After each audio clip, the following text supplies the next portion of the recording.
Welcome to episode 48 of the Half Point Per Podcast. I'm your host, Evan Riggs. Dalton Willie is back with us today. Producer Johnny Pham is MIA today. It's too bad because, Dalton, I know he was very much looking forward to talking to you after what he was expecting to be a fantasy win against you, and it was. So I'm sure he's disappointed to miss. But no Johnny, but we've got Dalton, and we've got a good show. But Dalton, I guess, first off, how are you? I know it's been a big week for you. New World has come out, what you've been waiting for months. However, the weekend was not the best for you with you being at the Chiefs game, fantasy football loss, and so I guess New World came at a good time for you.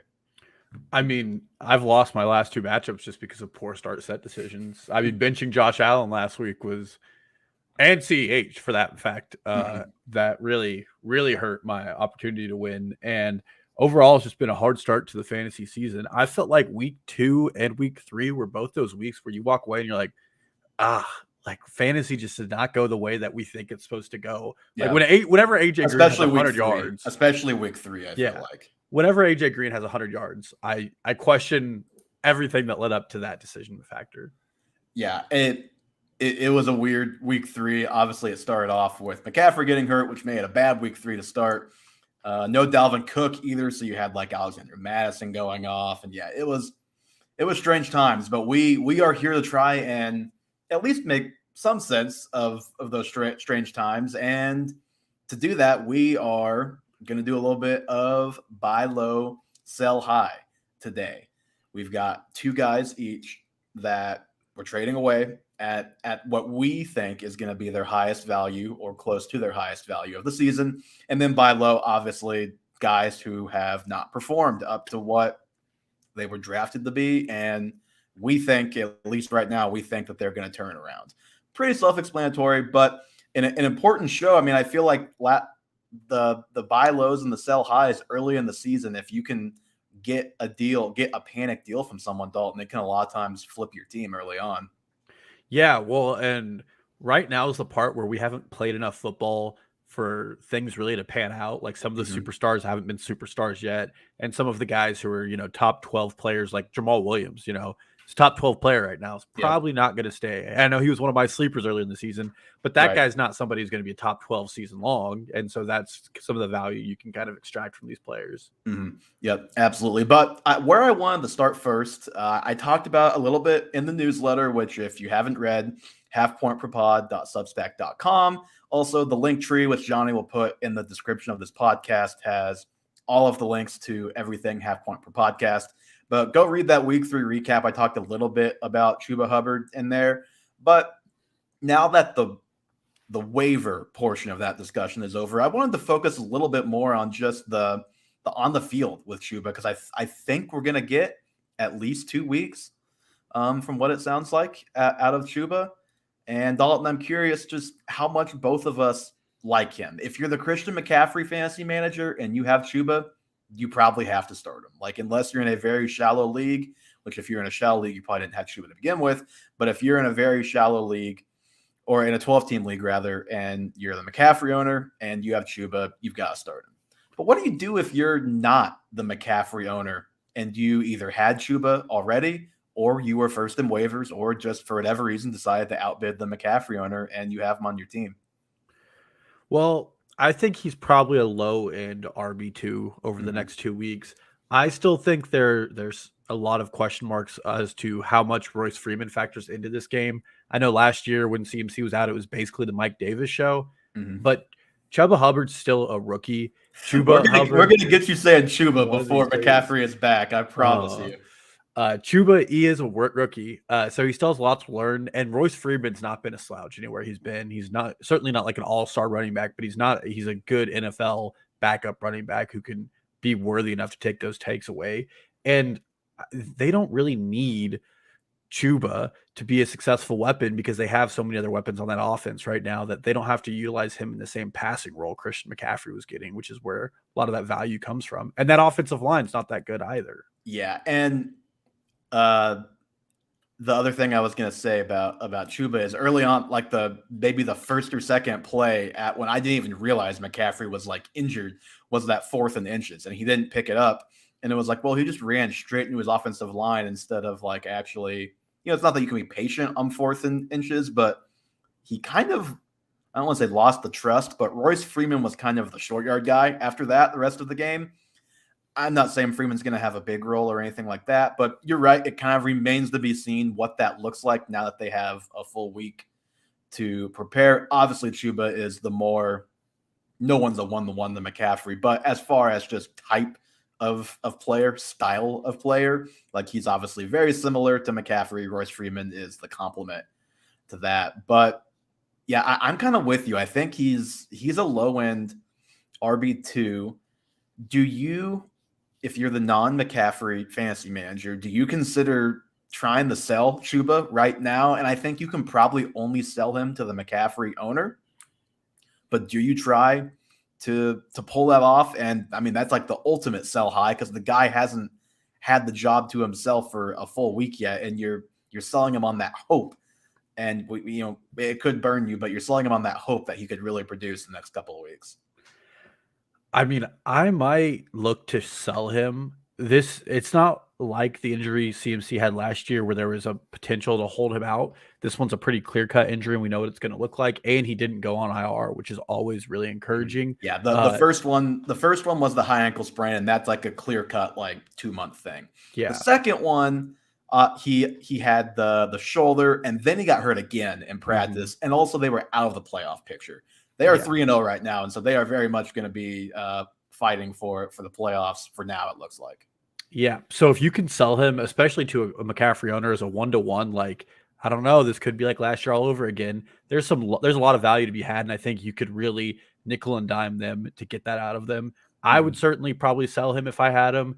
I wouldn't look to hold it to him. I mean, if you draft him, your team's already set with a starting lineup. I don't know where he really fits in for the most part, unless you sustain an injury from one of your other key positions. So what? Because I don't think if you're trading him and you're trading him to the desperate McCaffrey owner, you're not getting a running back. You're not getting a starting caliber running back or even like a good bench running back. I don't think, because otherwise the McCaffrey owner is not trading most likely for Chuba. Like, would a wide receiver 3? Like, I'm trying to think of a name. Like, gosh, I don't know. Cortland Sutton's probably too good for this.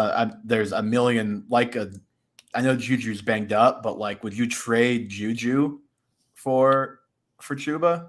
Juju, or depending on how the team is, maybe you can get someone who's on IR right now, like Judy, if you could hold on to someone like that. Or even, if you can get like a Jalen Hurts quarterback, like a guy that maybe they didn't draft to start, and just kind of flip it 1-to-1 there, that's good. Or some of these top 6 tight ends who are emerging, who are just playing a lot. But I'd probably trade any of that if I needed those positions. You could also, depending on it, see, we don't usually draft quarterback high, or at least too high. We mid-round or very late. But I'm always fine trading for quarterbacks once we see who those elite guys are going to be. Not that we've seen that yet necessarily, but I'm fine for, like, if you say you had Hurts, say you could do Chuba and Jalen Hurts for like Kyler Murray, or maybe more likely like Lamar Jackson, because he'd struggle a little bit more. Like, I don't think that trade would be like an impossibility if you could convince them that, hey, like Jalen Hurts is going to be 80 to 90% of those guys, and then you can bridge the gap for 2 weeks. Like, something like that, I think, could make sense for both sides. Yeah, I think that would definitely make sense. And I would be looking to package him away in a 2-for-1. That's probably the best way to do it. It's just going to result in more value for you. And we know that 2-for-1s usually help the side getting the 1. Yeah, unless the exception would be if you're like 0-3 and you've had a lot of injuries elsewhere, like at running back, like, a lot to choose from, like Raheem Mostert, or you've got guys like you can't trust James Robinson. You draft them as your RB2, like, you got to start Chuba for a couple of weeks. It's just all situation based, but you've just kind of, you got to know what you have or what you've had so far with your team and make that judgment. But I think it's an interesting conversation. A little name game with Chuba. So just these next 2 weeks, that's my guess based on what we've heard for right now, how long McCaffrey's going to be out. Clyde Edwards Hilaire, or Chuba Hubbard, Dalton? Which one do you prefer? Probably CEH because it looks like the Chiefs are just, mistakes aside, going to continue to give him the ball. Yep. And I mean, he has to hit eventually in that offense, you would think. Well, He did. I guess he did kind of last week. He definitely hit last week, 100 yards, caught a touchdown. Yeah, I know we would, as Chiefs fans, both prefer to see them run the ball less. Maybe someday he'll get more involved in the passing game. The interior offensive line is very good at run blocking, it seems like, so he has that going for him. I would take CEH as well. Miles Sanders, talk about a guy that had a strange week. Didn't play in garbage time, which that wasn't totally shocking. But before that, 2 carries for 27 yards. I sent you the tweet. I don't remember what the exact stat was, but it was like the lowest amount of carries for a starting running back in a long time. I guess for running backs in general, because he had 2 carries and then like Gainwell had like 1 or 2. And it's like that was it. It was like no running back carries. I mean, I would probably start Chuba, and that's just because that offensive line for the Eagles is banged up again this year, and it's not looking good. And offensively, it just looks like Jalen Hurts would rather run the ball himself than hand the ball off. Even in some of the RPO action they ran earlier in that Cowboys game, he was keeping the ball over and over again. So, I mean, Miles Sanders just isn't catching the ball. Kenneth Gainwell's kind of usurped him in that role, especially in some of those red zone looks they get. Yeah, he's the 2-minute guy, it seems like. And I don't know who the Eagles play in 2 weeks. I know they play the Chiefs this weekend. I think the Chiefs will get on track and play well and play a clean game. If that happens, the Eagles could be playing from behind again, and that is probably more Gainwell. I agree. I'd take Chuba over Miles Sanders if given that option. How about Kareem Hunt, a guy who is, I believe, out to another top 10 start to start this season after he was the overall RB1 last week? Yeah, I'd start Kareem Hunt. I mean, he still scares me, but I mean that touchdown run he had. Wow, that was an impressive run last week. He's a good player. I would take Kareem Hunt for the next 2 weeks just because, you might a lot of times have the low yardage total games from him, 40, 50 yards, but he scores a lot of touchdowns. He just scores a lot of touchdowns, and the Browns obviously run the ball quite frequently. Darrell Henderson or Chuba. I think I would go Darrell Henderson personally here. I know the Rams have been just awesome passing the ball, and it's not like he's probably going to have too many like 20 touch games, but I'm not sure if Chuba is either. I think you see similar volume with these two guys, and I think Henderson's just the better player and in a better situation. I think that matters when you're talking about the worst player also being in the worst situation of the two. Yeah, I mean, that one's pretty close for me because Darrell Henderson's rib injury still kind of has me worried that he's going to be seeing reduced touches. But he probably has a better shot at getting a touchdown than I think Chuba does. So I'd probably lean Darrell Henderson if he's playing. What I like is it seems like he was pretty close to playing last week because McVay came out like right away. Like the first piece of news I saw Monday morning was like, Henderson's going to play this Sunday. Like I think it was probably pretty close, and a better safe than sorry. We'll hold them out. We're playing Tampa Bay and not going to use you anyway. So just sit out. The last one, Melvin Gordon, who talk about a potential sell high guy. I think he is the RB10 right now. Dalton, I don't know if he's on your list. But Melvin Gordon or Chuba next 2 weeks, the schedule finally turns up a little bit for Denver. Yeah, I would probably take Chuba. Something has to give in that Broncos offense, and there are a lot of places for it to give. And I think Melvin Gordon's one of the first places. He is playing out of his mind. My concern is that fumble that Javonte Williams had could endanger his role and benefit Melvin Gordon. But, I mean, the guy's living off touchdown equity and a couple of long plays this season, and he just doesn't really profile as a guy to keep that up. Yeah, I agree. I would take Chuba. That one's the closest one to me, though. That one was the one that I had the most trouble distinguishing. But yeah, Chuba, I think barely, which I think that would probably put him as like, if we were doing ranks between like RB20 and 26, somewhere in that range would be where all those guys ranked on a weekly basis, probably. So yeah, they give people a baseline. All right, Dalton, where do you want to start first? The buy lows or the sell highs? I eat my veggies first, so we can start with the sell highs. Okay, I was gonna say I again don't know which is the veggies and which is the good stuff in this scenario. Sell highs. I'll kick this one off with the guy that we just mentioned. I wonder if he's on your list too. Melvin Gordon, is he on your list? I put him as an honorary mention because I figured one of us was going to have him. Uh-huh. So I will leave him off, and I have other people to replace him. Okay. So Melvin Gordon, I just mentioned he's the RB10 so far this season. I don't think he's gonna like go from where he is now to like irrelevant or even like a guy that you're not considering starting. I think he's probably always going to be in that starter conversation all season, but I do think this is unequivocally the highest his value is going to be all year. It has been a legit 50-50 split. You're right. You do worry a little bit about Javonte Williams after the fumble, but it's been a like true 50-50 between those two. The Broncos have also played the Jets, the Jags, the Giants. Those three teams are combined 0-9 this year. I'm sure you've seen the Homer Simpson meme going around, the one where he's at the door, where with all the stuff holding his skin back, that's the Broncos 3-0, and the Broncos behind them, the team that they've played so far. It's been an easy schedule, and their schedule: Ravens, Steelers, Raiders, Browns, Washington, and Dallas. They've got a fairly tough 6-game stretch in that span of games, and I don't think it really gets much easier after that. I think before the season, just if you're talking about from a team perspective and like an over-under perspective, it was like, okay, they have to start 3-0 to have any shot to make the playoffs. So they've just done what they're supposed to do as a team to this point. And I think Melvin Gordon has kind of done what he's supposed to do outside of maybe the long 70-yard touchdown run that probably took him from RB24 to RB10 on that one play. So yeah, I always thought that Williams would be the guy eventually in that backfield, like a 55-45, 60-40, not like overwhelmingly the guy, but is going to be the guy eventually. I still think that.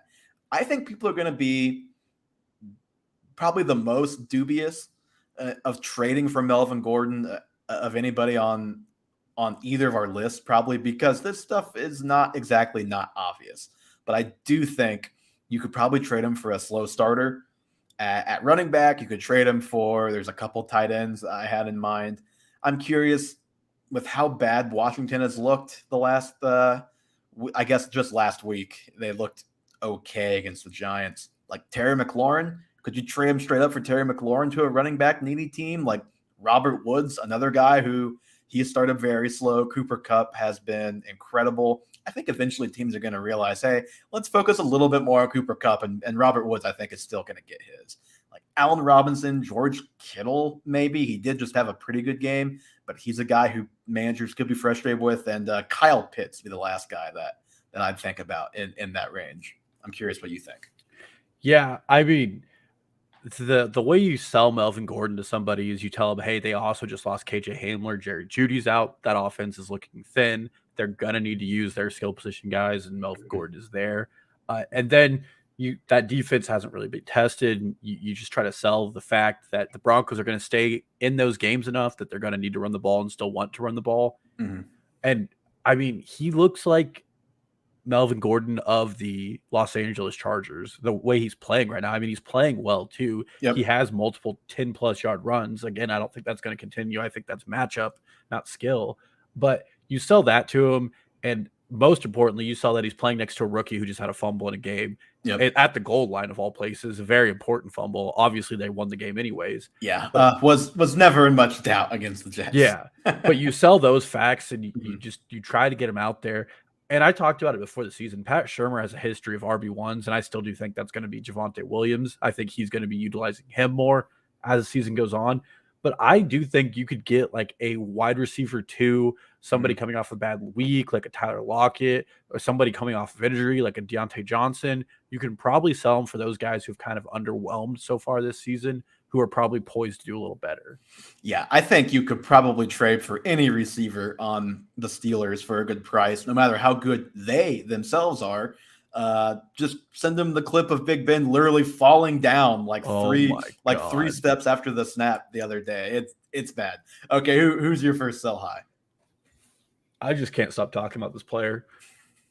And unfortunately, he's got himself back on my wrong side, but it's James RB1 son for the Okay, Jacksonville. he's my second sell high. Okay. So, I mean, this is the sell high moment for him because he had, first of all, there are going to be very few games where the Jacksonville Jaguars lead and play as competitively as they did. And the reason they did was because that game was bonkers on how they, I mean, a kick six in the NFL is unheard of. So he's at a season high for touches and he got a touchdown.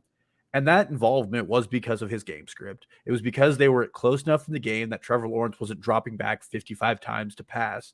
The concerning thing, if you look a little deeper, Dwayne McFarland at PFF wrote about this. Him and Carlos Hyde in that game ran the same number of passing routes. Yep. I mean, when James Robinson is not handling the passing down work, that's already worrisome. And it was his lowest snap percentage played of the season. Yes, it looks good in the box score, but not when you look into it. And the Jaguars as a team have the 6th fewest rushing attempts, and Robinson ranks outside the top 32 running backs in carries a game. Also, five of his 6 receptions came on one drive where the Cardinals just said, yeah, go ahead, keep passing it 5 yards, and we'll just let you do it the whole drive. So that was 5 of the 6 right there. That's a lot of points on plays that the Cardinals were not trying at all to stop. Yeah, and for a guy who ranked in the top 6 in carries last year, and we know a lot of his RB1 season was because of volume. Yep. The volume's not there, and now you're relying on skill behind a so-so offensive line in a so-so offense coached by a so-so coach. Those are just things you don't want to invest in. But right now you can sell him as James RB1 son. Yeah, and this is your out to get out of Urban Meyer, get out of the Urban Meyer business, get out of the Jaguars business if you're counting on Robinson. So I'm 100% with you. I thought you would probably have him, but wasn't for sure. And this is like if you come away from this podcast with any piece of advice, from any actionable piece of advice from me and clearly from us, it's sell high on James Robinson. That was the first thing that popped in my mind when I was making this list this week. And it's really funny because this guy was also, I remember this, he was on our touchdown regression halfway through the season last year. We ate that. We did. But it's Urban Meyer. Like, we've seen enough of Urban Meyer walking up to Fangio and saying, man, it's like playing Alabama every week. Just get out of the NFL. You know, when the team has to put up a thing about how you're building something here and like reassure people you're not leaving for USC, like 1 week into the season, it just probably isn't the most stable situation all around, quite frankly. Just completely out. I don't want anything part of that. And clearly they're not letting Darren Bevel run the offense even, which is even more worrisome because that's where some of my hope at the start of the season came from. Yeah. So I'm curious if you're looking for like a type of player to go trade Robinson for. Looking at receiver, like a Mike Williams has been so good. I'm not sure if you could get that done or not, but he's a guy who is, I think he's like a top 3, top 5 guy right now. He could be a possibility because he's very, very good. I don't think he's going to keep that up, but he's a possibility. Perhaps you could convince that manager that, hey, this guy has no track record of being a reliable fantasy weapon. James Robinson does. Amari Cooper, he's had a slow last couple of weeks. The Cowboys have run the ball a lot more the last couple of weeks because they've been able to get away with that. DJ Moore just cannot catch a touchdown pass. He did just have a good game, so that would be tougher to buy him low in this scenario. But you can maybe get that done. You can thank Sam Darnold for overthrowing him on the long touchdown if you do get that trade done. AJ Brown, talking about trading for guys who are out, he's another guy too. So that, I don't know, someone in that range, I think you could get a pretty good receiver for Robinson right now, and I would do it. Well, and I think you could probably, we just talked about him, Javonte Williams is a guy you could probably talk the owner out of.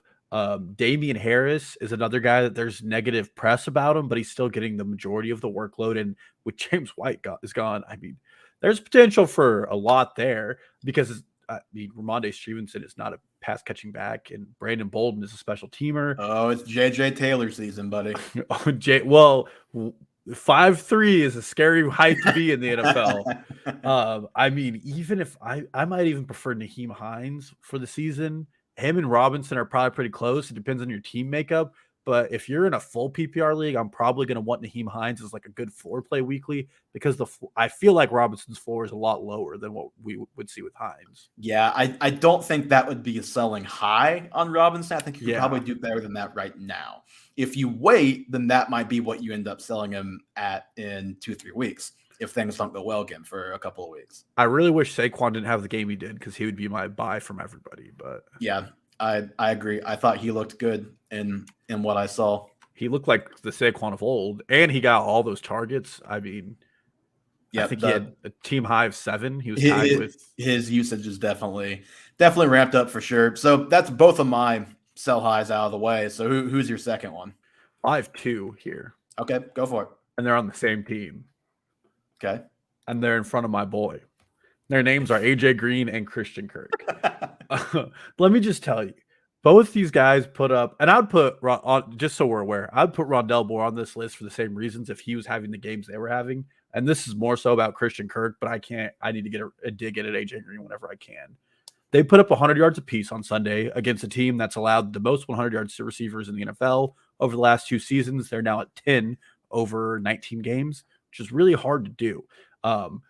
But through 3 games, DeAndre Hopkins has a 16.7% target share. That would be the lowest of his career, and I do not expect that to continue. Before that, it would have been 23.1%, so we're already looking at a 7% increase in his target share. So there's going to be targets that are going to be taken away there by DeAndre Hopkins.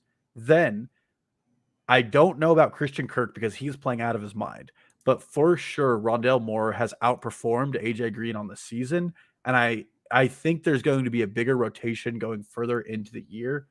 And more importantly, I mean, a healthy DeAndre Hopkins is just going to eat into these target shares.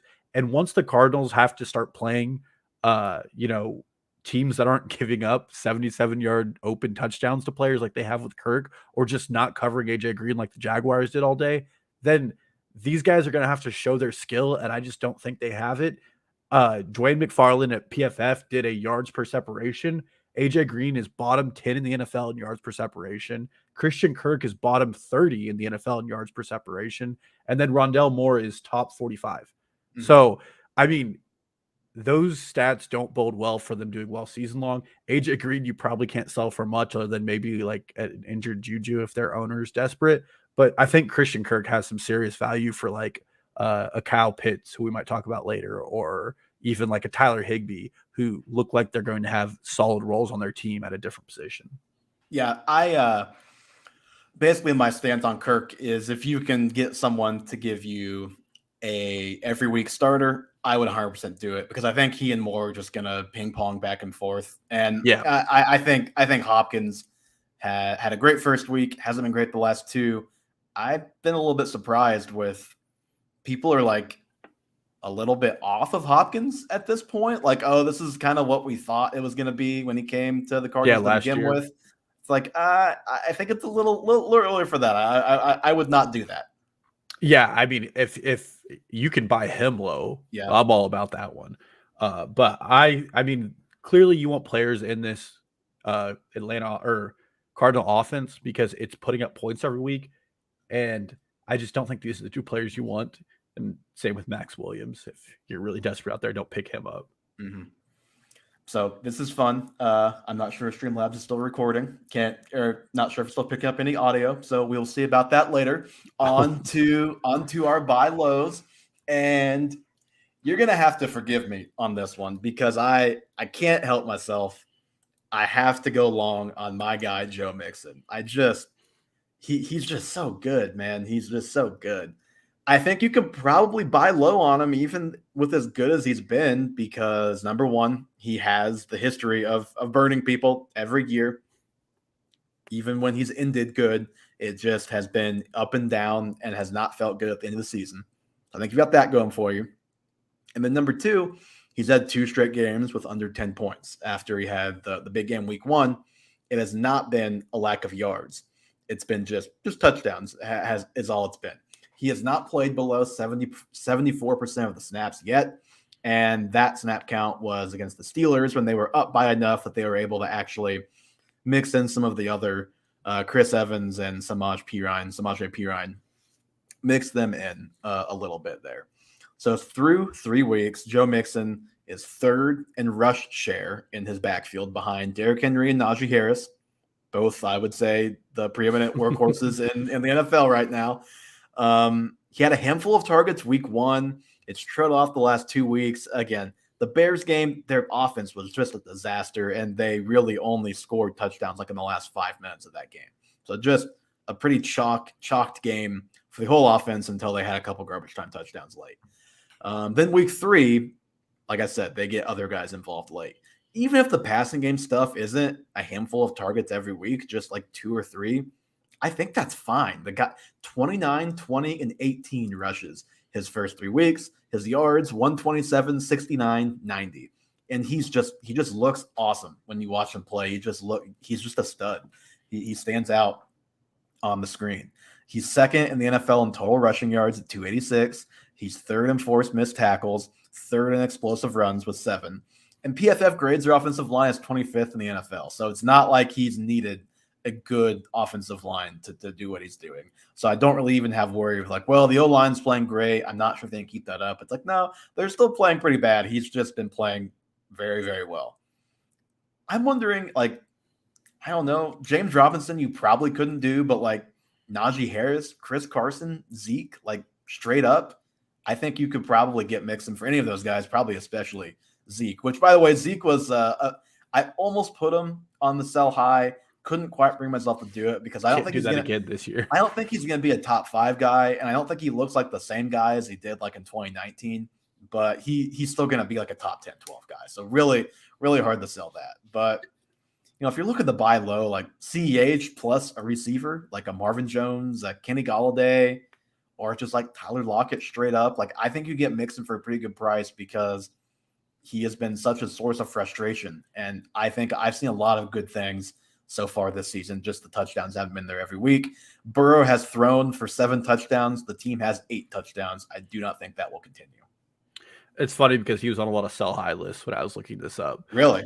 Yeah. And I think the big concern, especially with a lot of people who play close attention in the fantasy community, is that the Bengals pass rate over expectation is like bottom in the league. I think it's like 31st or 30th in the league. And the concern is that they're going to switch those two eventually when they feel more comfortable with Burrow, because at least we think over the last 2 years, Zach Taylor has wanted to pass the ball as much as possible. I think Burrow looked pretty good last week. I think Burrow is pretty much all there physically. It's just weird they're not dropping back as much anymore.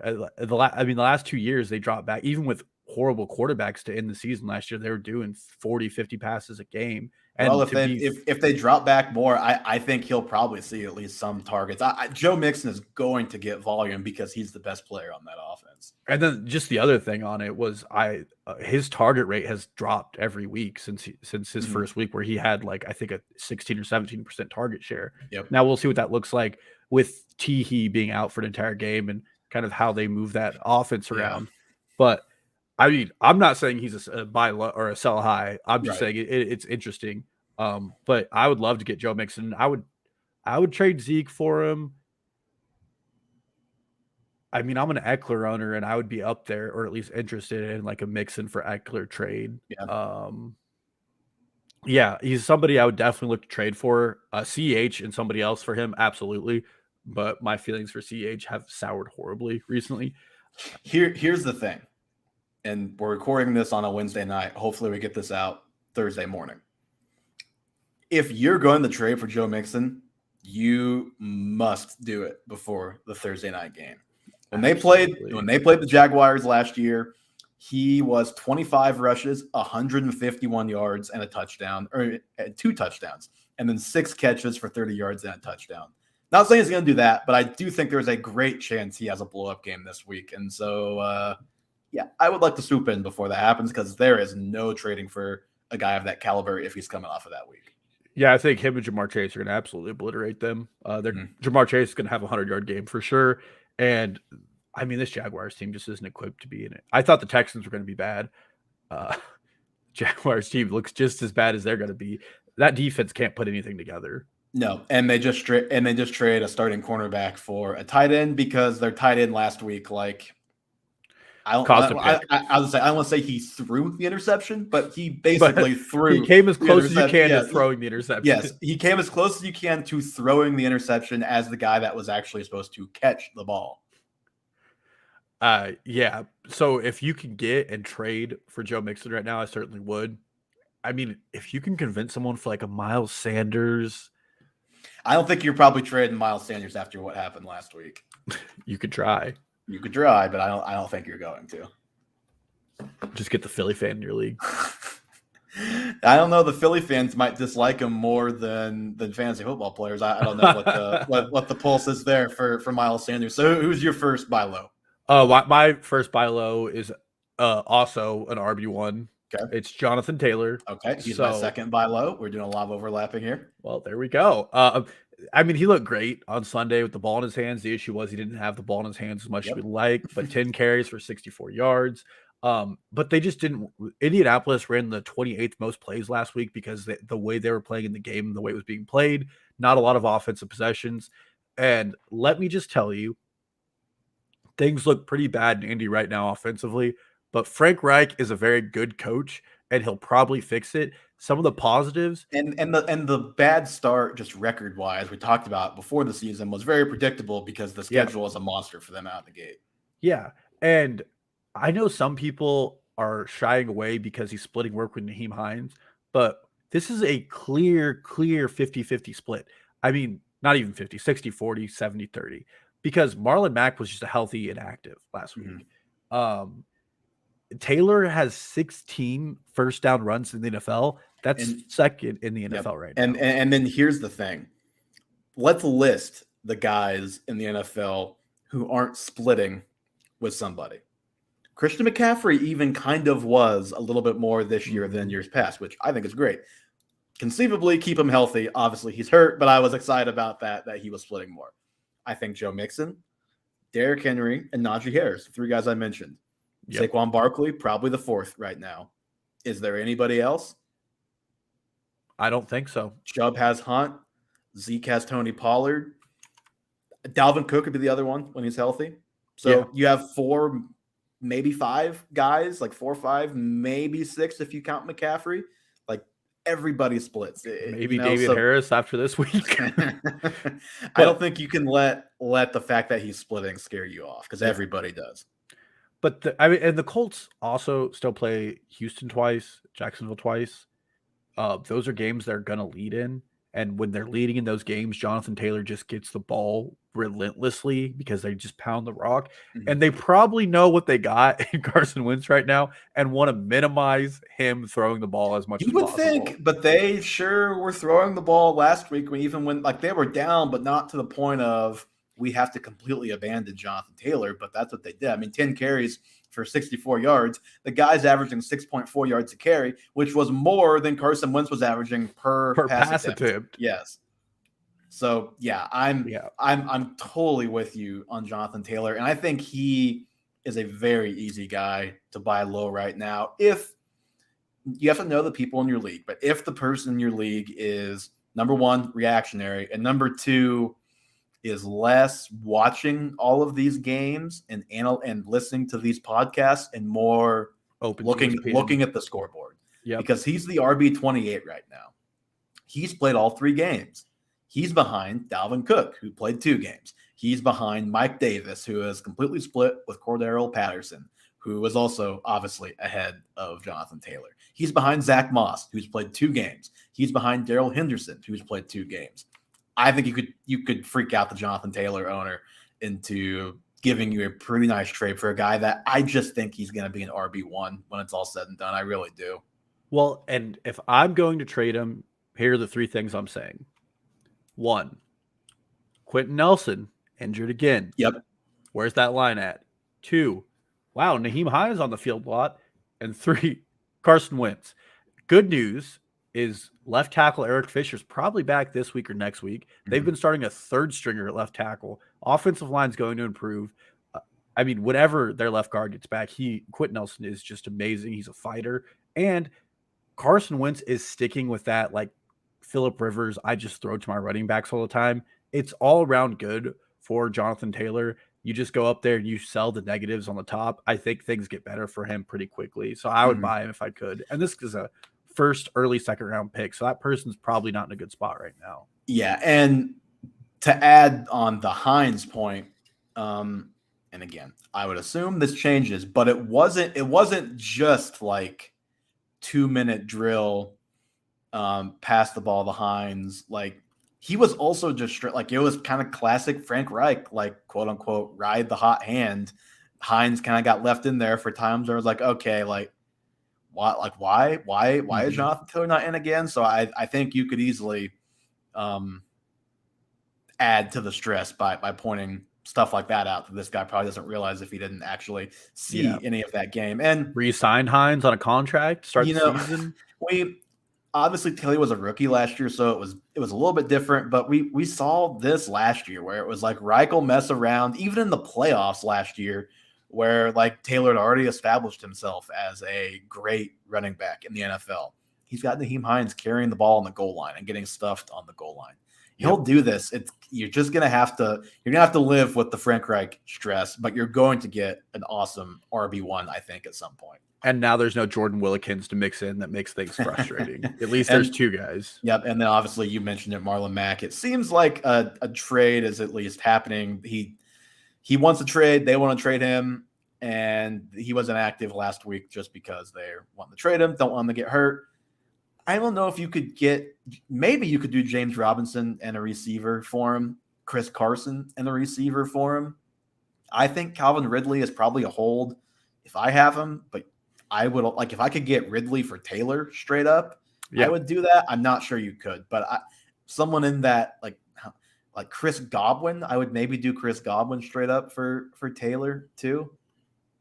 I would do that. I would do, again, CH and a receiver for Taylor. I would do a lot of anybody but like the top 6 running backs. I'm probably including in a trade for Taylor if he's open. Mm-hmm.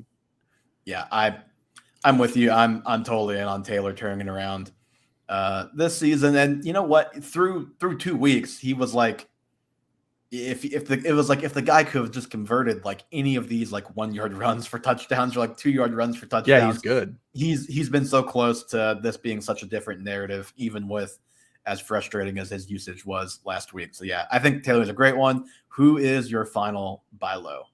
He was a bust, and he was a bust for all the reasons I said. And now, because he's a bust, the team that drafted him is probably struggling, and it's Kyle Pitts. So if you drafted Kyle Pitts in the 4th round, which is where he was going, you missed out on Deontay Johnson, T. Higgins, Tyler Lockett, Terry McLaurin. All of those guys were going around that area.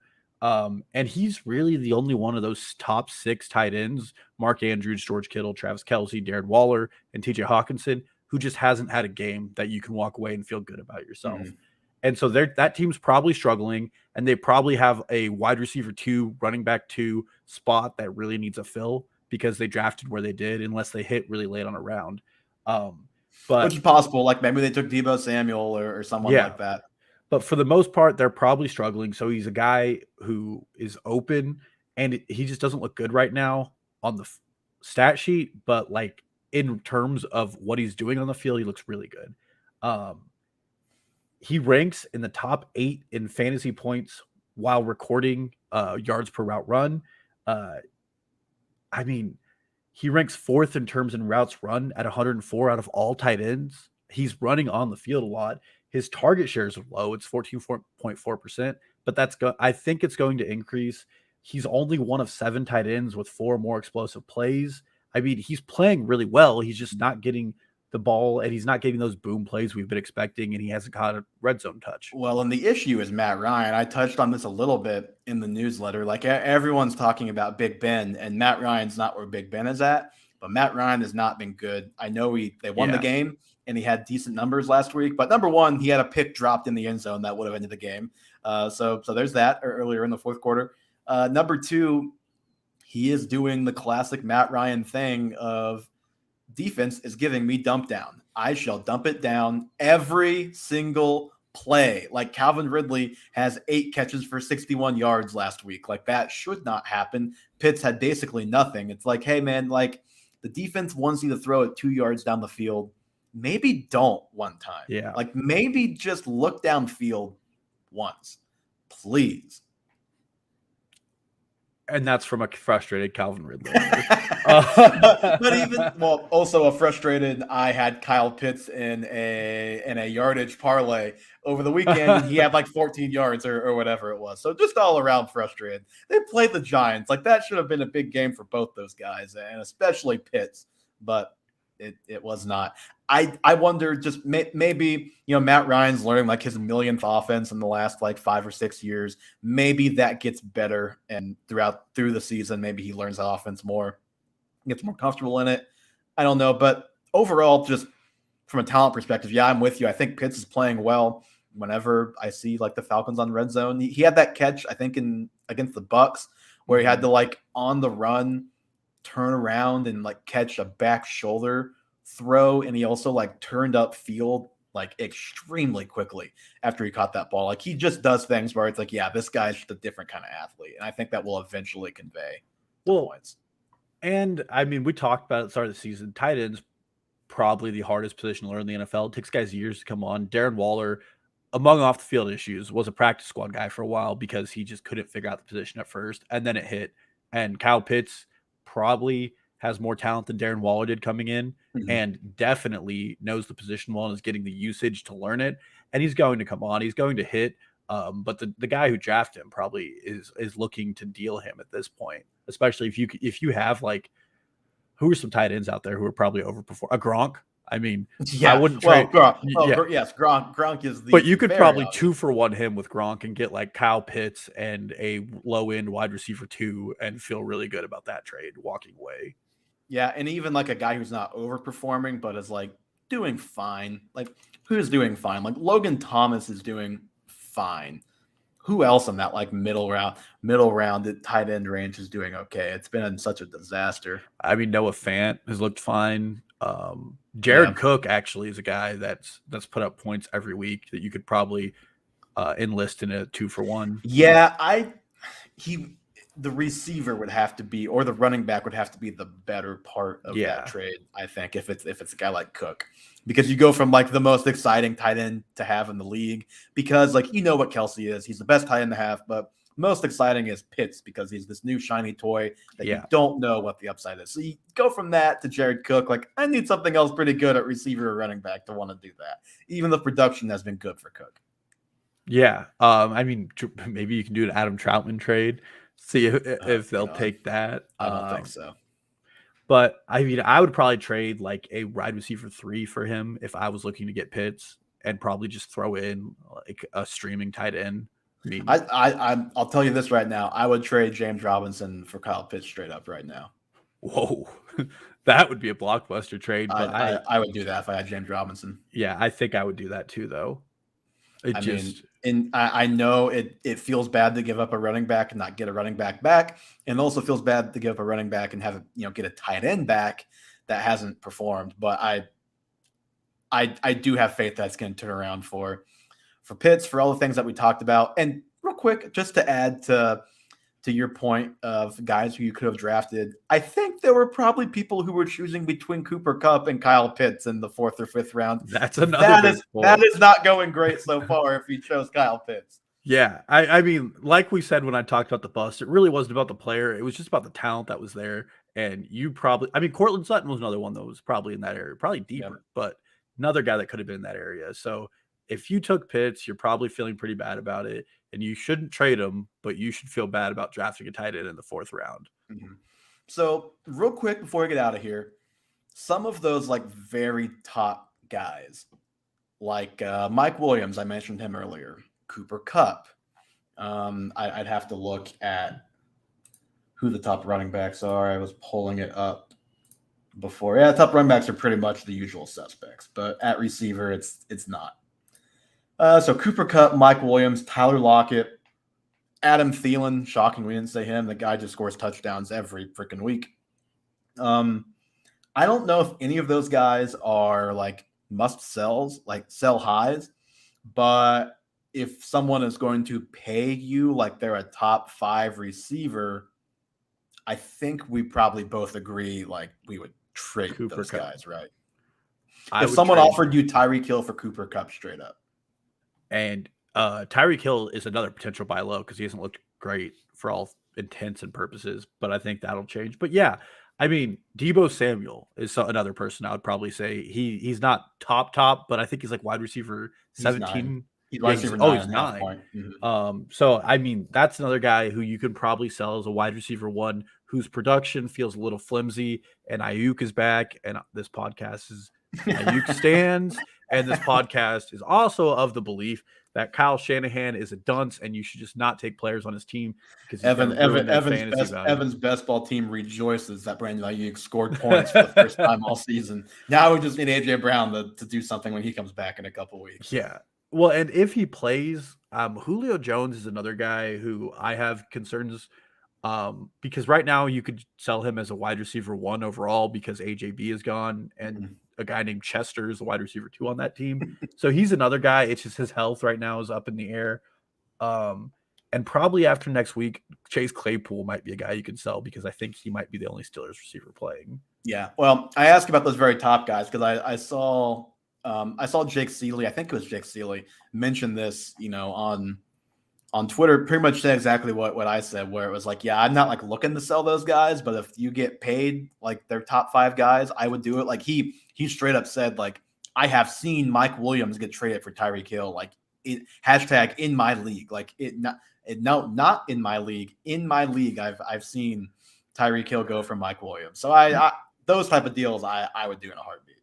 Yeah, and not even trying to be mean to like Mike Williams, but I mean there's a skill discrepancy between some of these top players. Like Justin Jefferson right now is a guy that the owners probably aren't entirely happy with.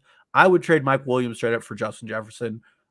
Cooper Kupp for Justin Jefferson. You could probably do that and add something with Jefferson to trade for Cooper Kupp because right now the Rams are looking like the team everybody hypothesized they were going to be, the MVP Stafford. They're going to get figured out. Things are going to change. I don't think they're going to be running at this insane offensive pace. And Cooper Kupp's target share at like 28% is a really high target share, especially when they have weapons on that team. Yeah, like I said, I do think eventually people will decide, okay, we're going to treat him like the pure one, and Robert Woods is going to get more involved. Yeah, it's not like Cooper Kupp just changed his number and grew a beard and suddenly became like an all-star wide receiver 1. He has been very good, though, and even better than I would have thought. I think Stafford has unlocked him. Well, obviously, but I talk about how bad Jared Goff is for that offense look like it does now. It's pretty clear how big of an upgrade that has been so far, no doubt about it. Yeah, I mean that offense is good, but that offense is going to continue to be good by spreading the ball around to their other weapons because eventually defenses are going to cue in on it. And last week, he just got to pick on Carlton Davis. All of his catches came against him. So did the Deshaun Jackson. Actually, all 4 touchdowns the Rams threw last week came on Carlton Davis, if you're curious. Well, Richard Sherman ought to solve that. Actually, what'll probably solve that is a game at New England this weekend for the Bucs. Yes, that's going to be tough. Yep. If you've got Gronk, that's why you can sell Gronk high because number 1, he has been awesome. He's the tight end 2 right now in fantasy this year. And number 2, he is 1,000% scoring a touchdown from Tom Brady in Foxborough. I'm not a narrative street guy, but there is no world I do not have Gronk and Brady in a DraftKings stack this weekend. Oh, absolutely. It's Revenge City and probably the sweetest revenge Tom Brady's ever going to have because there's no way Mac Jones is winning this game. Yeah, apparently, according to I saw a quote from a book that somebody wrote in Foxborough. Tom Brady wanted to meet Bill Belichick and say goodbye, and Belichick was like, "Nah, I'm busy." So I think they did over the phone. So that just kind of showed where that relationship was at the end. And I do not think it'll be pretty for Belichick and the boys this weekend. God, that's going to be a fun game. All right, Dalton, anything else to add before we get out of here and pray to our dear Lord that we got this whole thing recorded? I don't think I have anything else to add. Don't do this, StreamYard. And that is going to do it for episode 48 of the Half Point Per Podcast. Follow us on Twitter, Instagram, TikTok at Half Point Per Pod. Click the Linktree link in the description or in basically any of our social media bios. You can see the link to everything we do, everywhere the podcast is at. the newsletter, all that fun stuff. Have the weekly newsletter coming out with the weekly recaps that I hope have been helpful for you guys. And we will talk to you again this Sunday with our first live stream with the two of us, I believe. Yeah, Producer Johnny be here. Pham, I believe, yep, us too, and I believe Johnny will be with us as well. So we'll talk to everybody then, and happy trading this week.